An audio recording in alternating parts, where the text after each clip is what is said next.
Let's talk about chronic knee pain, specifically the kind where you feel like you found no answers.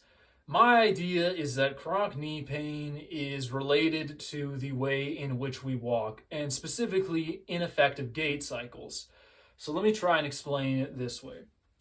The knee is often thought of as the dumb cousin of the ankle joint and the hip joint. And this is for good reason. The knee is a stability joint, and your ankle joint is a mobility joint. Moves in all three planes of motion. Hip joint moves in all three planes of motion. This guy only moves in one.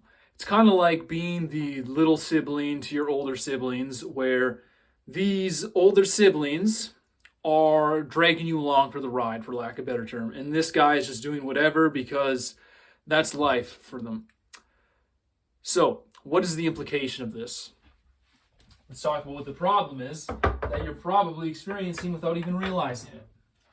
The problem is this. As functionally and physically asymmetrical human beings, our pelvis gets stuck in something called left AIC. Bang. Left AIC is part of the gait cycle. However, we don't want to be stuck in it, and that's the issue. We're stuck in right stance, left swing of this gait cycle all the time. And that makes our pelvis orient itself to the right. We're stuck on this right leg. We can't get off. And the problem is that when we're walking, it should be like this. Right leg, left leg. Right leg, left leg. But instead, we're doing this.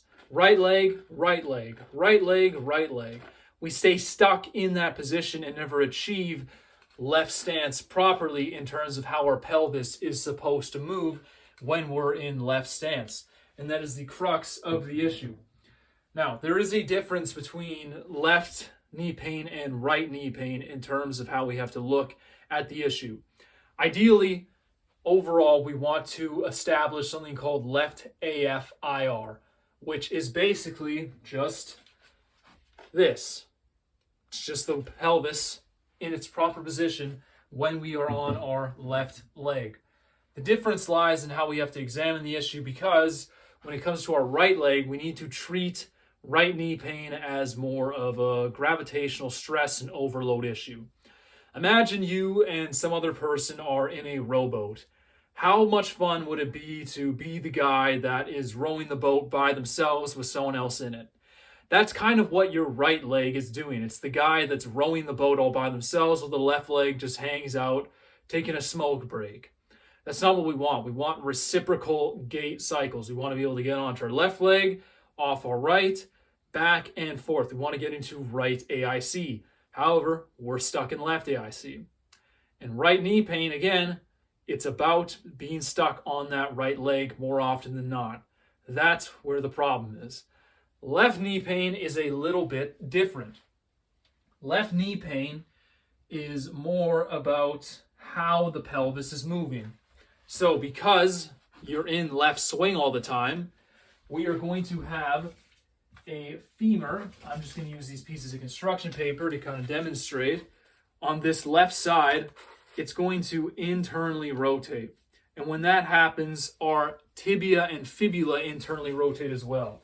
So what's happening is, using this guy I showed at the beginning of the video again, this guy's internally rotating, it's going in. Same with this. This left foot is flattening, and this is creating a concave stress upon the knee where it's kind of shifting in this way. This is often looked at as knee valgus, which would look like this on a person. And this, in my opinion, is the problem with left knee pain. It's like knee valgus, except the issue is that it's more often than not misdiagnosed and not thought of as a left AIC pattern in disguise. So again, left knee pain is more about that left knee shifting, that valgus, that left foot flattening, that knee internally rotating because of the stresses placed on it by the femur and the tibia/fibula. Okay, so now that we've kind of established what the issue is, how are we going to fix it? What we need is left hamstrings, specifically left proximal hamstrings, left ischiolocondylar adductors, aka adductor magnus, and a right glute max. And here is why. We need that stuff because to establish left AFIR, we need to go from this to pull this pelvis back in. That's what the adductor is going to do. And pull it back. That's what the proximal hamstring is going to do.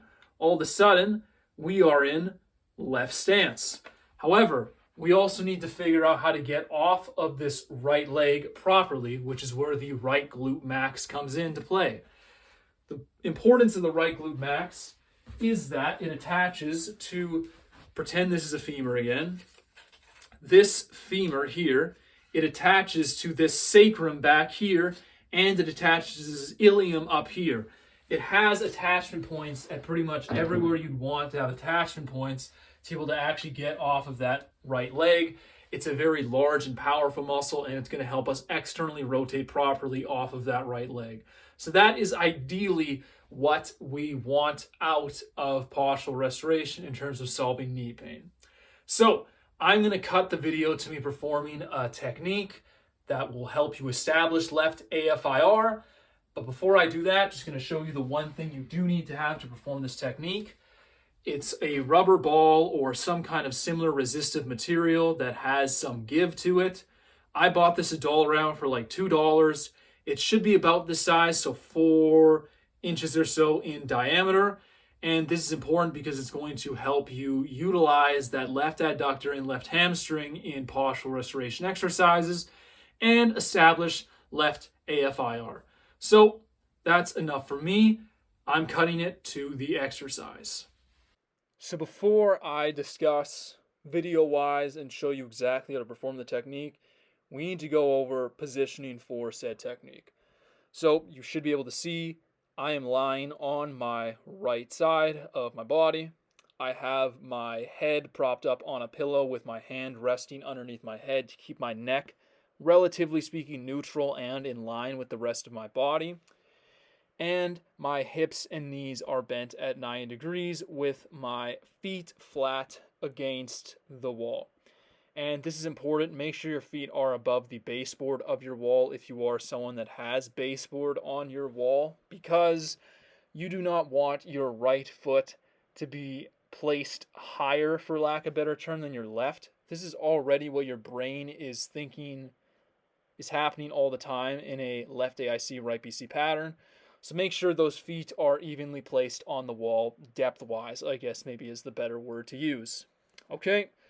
And finally, with the ball in between both of your legs, you want to have a posterior pelvic tilt occur. And the best way to do this is think of your knees both coming forward very slightly, not forcefully forward and super exaggerated, just kind of trying to use your glutes to push both of your knees forward.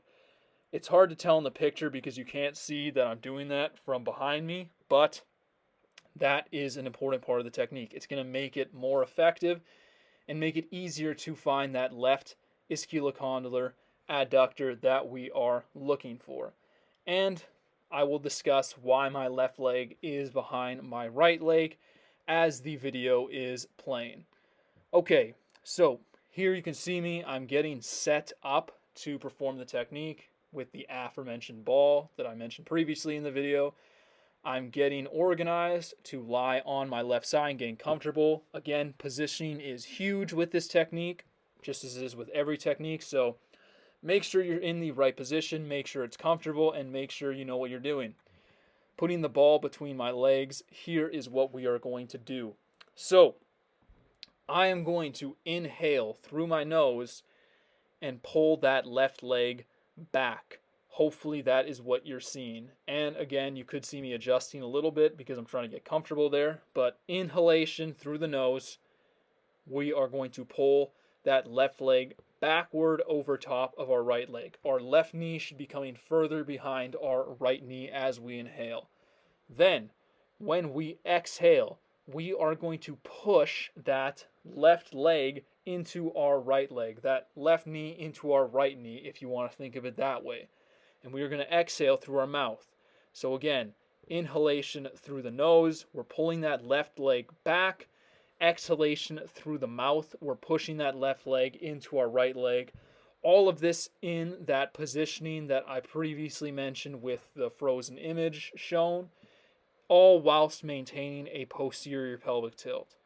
And this is how you perform scissor slides.